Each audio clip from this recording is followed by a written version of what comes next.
Hi, I'm Graham. Welcome back to Man v Film, and this is going to be a top 10 of movies that you can watch right now on Netflix for the month of February 2020. I've got some great movies here, so let's just get started.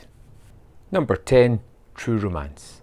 Clarence meets, beds, falls in love with, and the next day marries Alabama, who has been a call girl for exactly 4 days.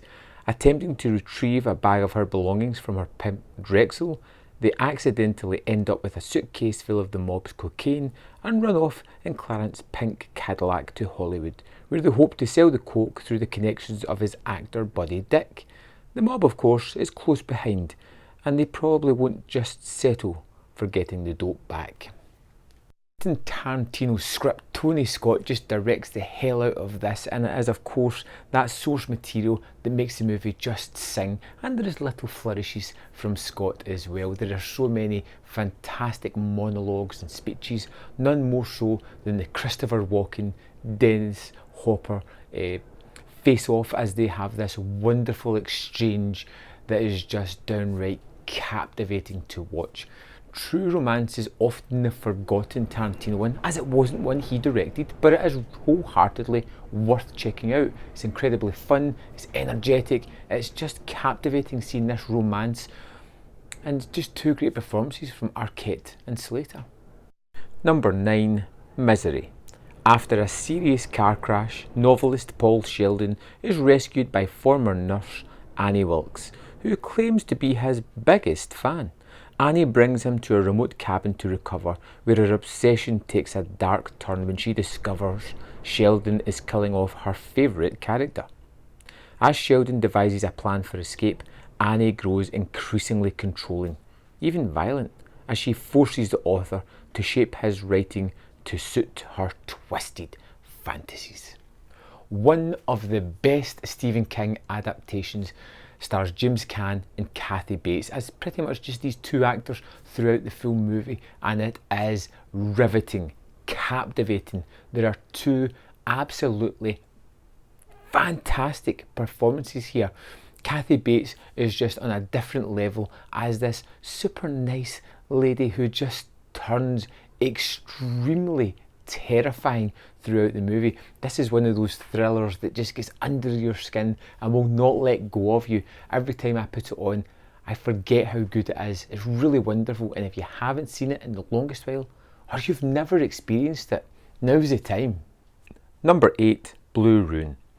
A mysterious outsider's quiet life is turned upside down when he returns to his childhood home to carry out an act of vengeance. Proving himself an amateur assassin, he winds up in a brutal fight to protect his estranged family. Jeremy Saulnier's Blue Ruin is fantastic, and we get another amazing performance here in the lead role from Macon Blair, who is silent for a good chunk of the movie. It's particularly the first 15 minutes. He doesn't really utter a word until we discover the story along this journey of this meek, mild man who is forced to do some things out of a sense of revenge, getting his vengeance back on the people who wronged him in such a horrible way. It's one of those movies that you can just put on and you're instantly captivated because you know the director has a great hand on storytelling and is going to lead you through this rather quick, definitely memorable tale. Number 7, Wonder Woman. Before she was Wonder Woman, she was Diana, Princess of the Amazons, a trained warrior in the sheltered Amazon islands of Thermisia in 1918. When the American pilot Steve Trevor crashes offshore and tells Diana about the World War I and the conflict in the outside world, she leaves home to embark on a journey to end all wars, discovering her full powers and true destiny. DC have just been constantly chasing the tail of Marvel, and now they've started to slip into not their A-grade stars, the characters that you don't expect to be as wonderful as they are, like Aquaman and Wonder Woman, and really create some of their best work. Wonder Woman is just fantastic, the way it kind of changes the superhero mould, the way it kind of tells its tale, the visceral action that it has, the emotion that it has at its heart, and the way it does role reversal between the hero and the sidekick throughout the movie as well. Wonder Woman is a really great movie, that just has that superhero problem of becoming a CGI kind of final third that's lacking in the emotion that the rest of the movie has. Number 6. Coming to America. Akeem is the Prince of Zamunda, an African nation, and has everything that he could ever ask for, but yearns to be more independent. On his 21st birthday, he and his aide set off to America so he can marry a woman who will love him for who he is, rather than his social class. Coming to America is hilarious. Eddie Murphy just kills it in the role of Akeem, directed by John Landis. This was one of those movies that I had on constantly as a child because it's just so much fun, and even watching it today, it still has that kind of excitement watching through it, and knowing there is a sequel coming at the end of this year makes it the perfect time to really go back and revisit this classic. Number 5. Gladiator. A story of two teenagers trapped in the world of illegal underground boxing. One is fighting to save his father's life and using the money to pay off gambling debts accumulated by his dad.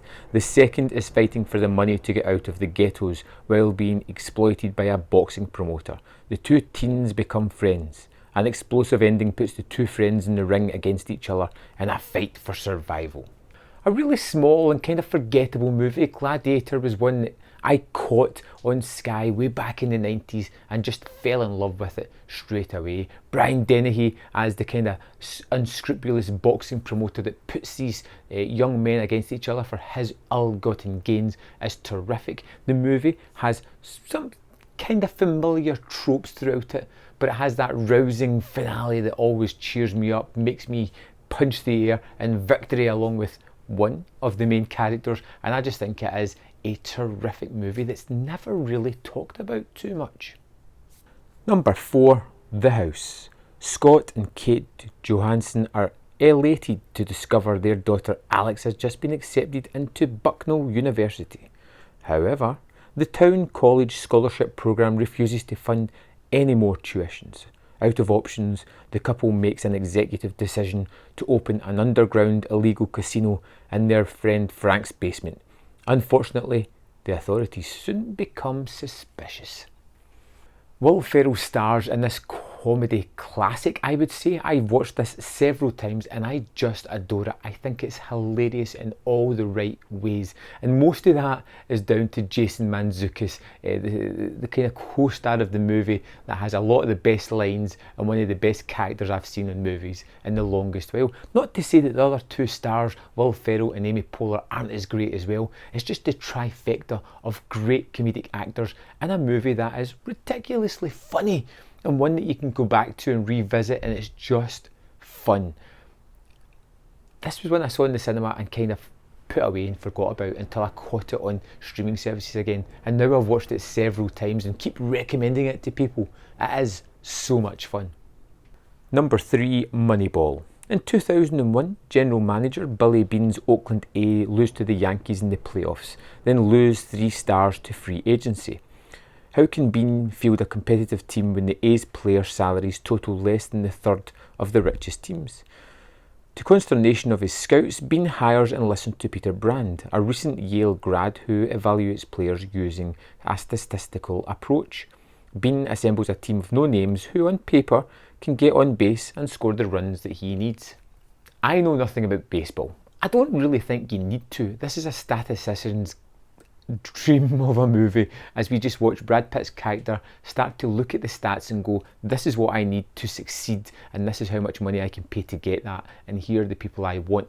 Jonah Hill is fantastic as the statistician in the movie, and it's one of these movies that you don't really see much on-field action, and you don't need to, but it is riveting. It has a fantastic screenplay and is one of my favourite movies of the last decade. Number 2. Dunkirk. In May and June 1940, 400,000 British and French soldiers are holed up in the French port town of Dunkirk. The only way out is via sea, and the Germans have an air superiority, bombing the British soldiers and ships without much opposition.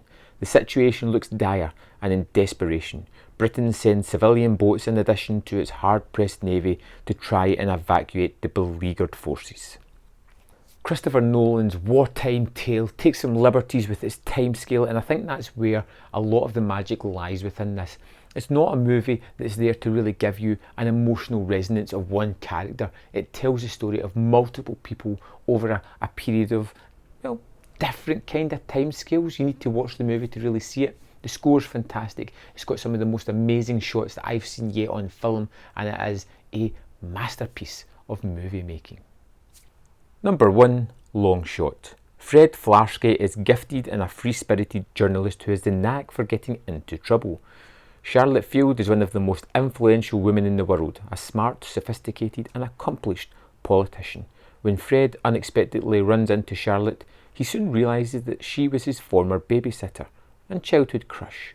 And when Charlotte decides to make a run for the presidency, she impulsively hires Fred as her speechwriter, much to the dismay of her trusted advisors. Now, Long Shot may not be the best movie or the most technically apt movie on this list, but it was one of those ones that really surprised me, which is why I've made it my number 1 this month, because I think it's that much of a recommendation. You should go and check it out. As a romantic comedy, it is fantastic. It is ridiculously funny, and you're engaged and buy into both the characters of Charlize Theron and Seth Rogen, a mismatched pair that somehow work together. Somehow you want to see them get through the trials and tribulations they're going to face and somehow become a couple. But it's ridiculously funny, it's ridiculously rewatchable, and it's one of these movies that get dumped in the cinema and quickly faded away with nobody really talking about it. I think this is a great movie and one that you should definitely check out. So there we have it, 10 fantastic movies for you to check out this month on Netflix. I hope you find something there that you're going to check out and hopefully you will love it. If there's anything I've missed off my list, let me know in the comment box below, and I will see you next time on Man vs Film.